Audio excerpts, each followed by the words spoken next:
שלום, אני שחר. זה פילי וזה פיקה. אנחנו צוות הבלשים.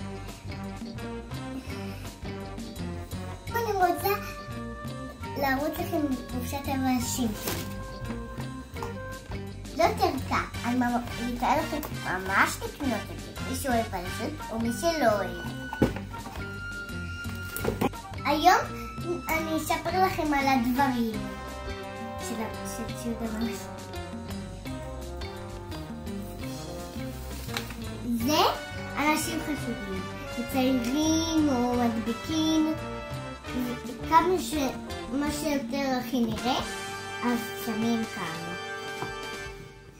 הנה, יש אף, עיניים, יש גם אף, יכולים גם לצייר. עכשיו אני אראה לכם את האבזרים של הבלש. השפם של פיקה, הטג של פילי, והמשקפיים שלי. הכרטיס של הבלשים, שלי, של פיקה ושל פילי. יואו, מה זה האותיות האלו? אולי אני אנסה לעשות משהו. מה כתוב כאן? אני לא יודעת. שימו לייק. הזכוכית הזאת היא עשויה מפלסטיק. היא מבליטה רק את האותיות הכחולות. עכשיו אתם מבינים שכתוב כאן שימו לייק. מה זה הפתק הזה? אין כאן כלום. אבל אתם בטוחים שאין כאן כלום? שקלו את זה.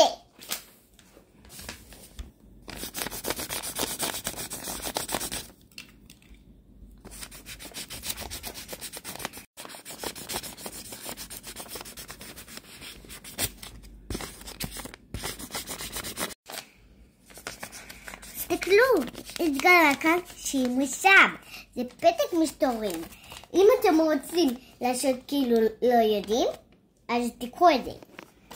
תכתבו, אז תאמרו, אין כאן כלום, ואז תעשו ככה וככה, ואז תראו את מה שכתבתם.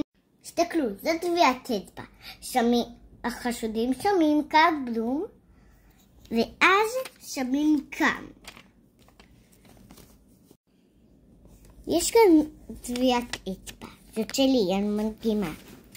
ואז כותבים כאן דברים.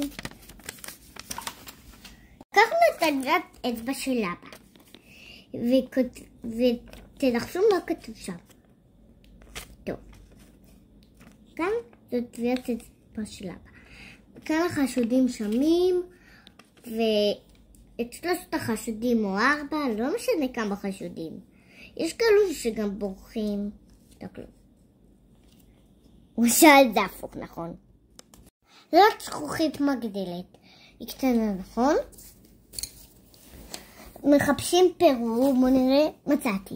תסתכלו על זה פירור קטן, נכון?